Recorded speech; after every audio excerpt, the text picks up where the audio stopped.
Do you feel helpless dealing with your chronic pain sometimes? I remember feeling like that, thinking, I certainly don't know how to fix my pain. I'm not a doctor. I'm stuck waiting for the professionals to figure it out and fix me. Well, this situation is not only very discouraging, feeling that sense of helplessness, but it's also a trap. You know, we naturally look for the next right doctor, the next right medicine, the next right procedure, hoping that we'll find that silver bullet that's going to cure us. It's not that doctors and tests and diagnoses and procedures are not important to explore, but placing all our hope that there's one single solution out there, it can actually make our pain worse. We found that one of the most important shifts in going from being unmanaged pain victims to actually being managed pain thrivers is actually accepting our role as a self-manager in our pain journey. So stay with us today as we explore some solutions. So if you don't feel like you have a role in your pain journey, it's very easy to start believing that nothing's going to get better. No matter what I do, it's not going to help, and I really feel stuck. And that can feel very paralyzing. Yeah, I think that's really important to emphasize, okay? Because when people hear the term self-manager, they sometimes think, well, that means it's all on me. And that's really not what we're saying. That's not what we're talking about. No, because that sense of powerlessness can stop people from even trying. Yeah. But when we start to see that we actually do have some influence, it actually starts to create some movement, right? Even if it's small. When I talk about feeling like a victim, I'm talking about that feeling of, I don't feel like I have any control here. Nothing I do is going to make a difference. And you know what the worst trap of all is? It's actually thinking that there's someone or something out there that's going to solve it all. If I'll just keep looking. And I did that for a long time. Yeah, I remember that. It was like everything depended on finding that one thing, right? You were consumed by that. And if that one thing didn't work, or the next one thing didn't work, or the next one thing didn't work, it felt really discouraging. Yeah, it did. And it made me feel even more helpless. Yeah, because I kept looking for the solution that was going to fix me.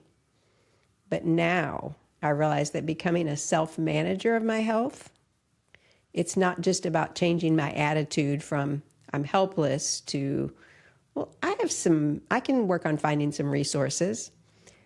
It's actually even more profound than that. Yes. Yeah. It's about giving up on that trap of finding that one magic solution. Because it doesn't really mean fixing everything myself, right? It means just working on the skills and the confidence to live my life even while I'm in pain. And it also means becoming an active part of my healthcare team. Yeah, those are such important distinctions. Because the shift from you looking for one single solution to becoming a self-manager of your health, that was significant. Because even back in the day, you didn't have just pain and pain relief that you were trying to find solutions for. You were focused on dealing with feeling like rest was the only option, or struggling with frustration and fear and anxiety and guilt. Oh man, yes. And sometimes even hopelessness. Yeah, right? all of that. All the above. That's right. So the question becomes, how do we live our lives when all that's happening, right? So first, I think we recognize that we don't have zero control. Zero control. Yeah, that's like a double negative, isn't it? You don't have zero control. Yeah, we do have control. We have some influence. It's not a magic solution, but there are things that we can do that really do make a difference. Baby steps, pieces of the puzzle. And that's really the turning point for you.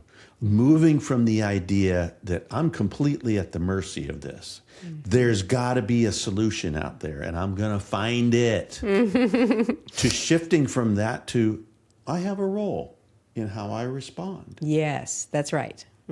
Yeah. And another thing that really mattered was realizing that I am the one who lives with this every day. No one else experiences my pain like I do. Exactly like you do. Right, right. So over time, I started to learn how important it is to keep track of what made it better, what made it worse, maybe what a flare looked like for me, and what things my body responded best to.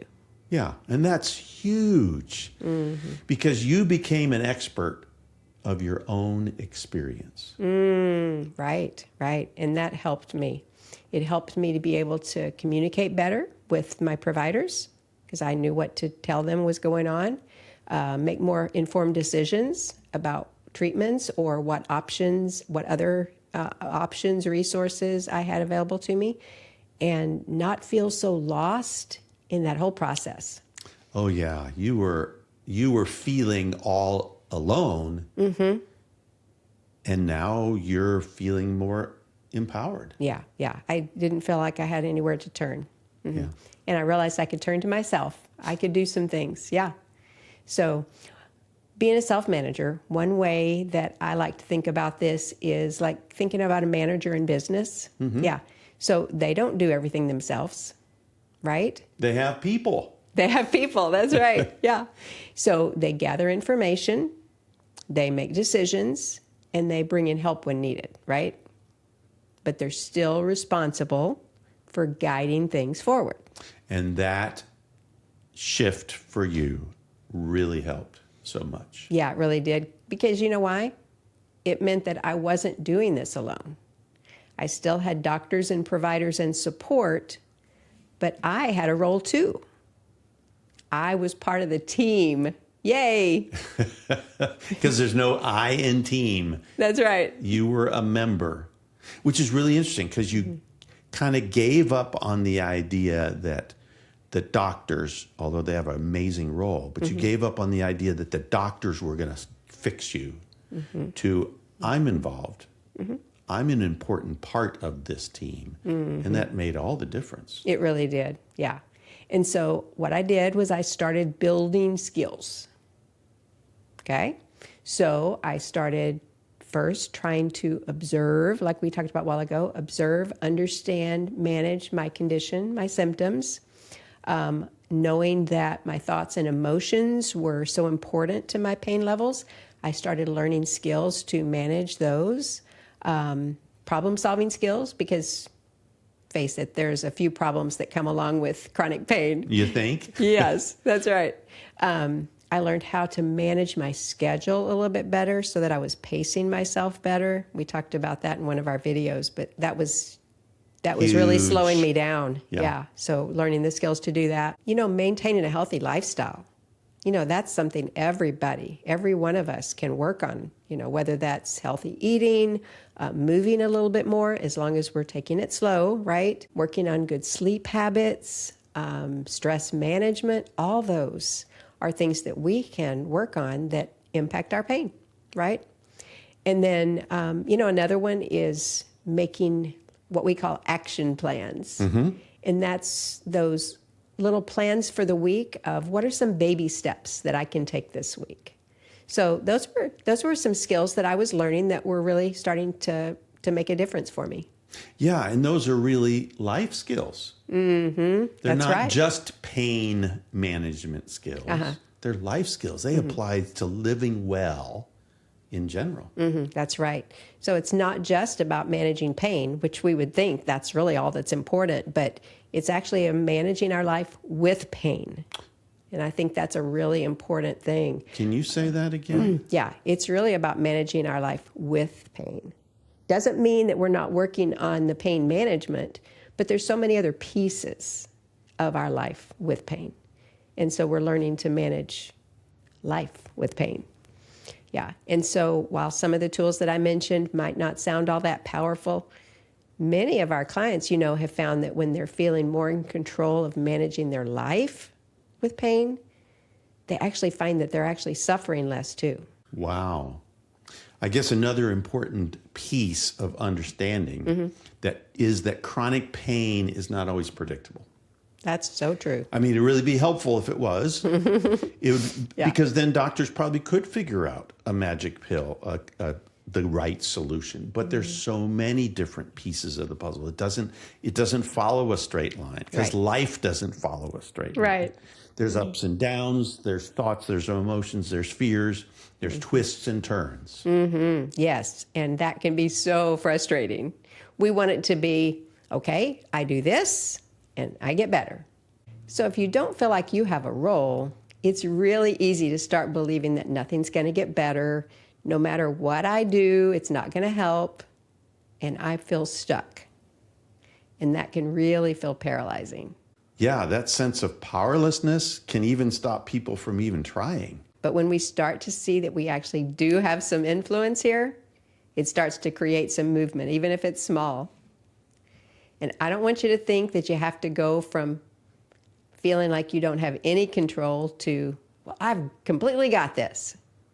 No, you can start with, well, maybe I have a little more influence than I thought.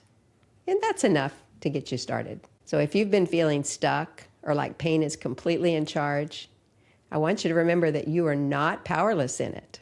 You have a role, you have influence, and that's where change can begin to happen for you. And that role doesn't mean that you're doing everything perfectly. It just means staying engaged in the process. Yeah. And knowing that your influence really matters. Yes. So be patient with yourself. You are learning how to manage something that can really make a difference. So if this conversation was helpful, we'd love for you to follow or subscribe. And last, remember, your pain is real and there is hope. And our goal is to help you have your pain in the rear view.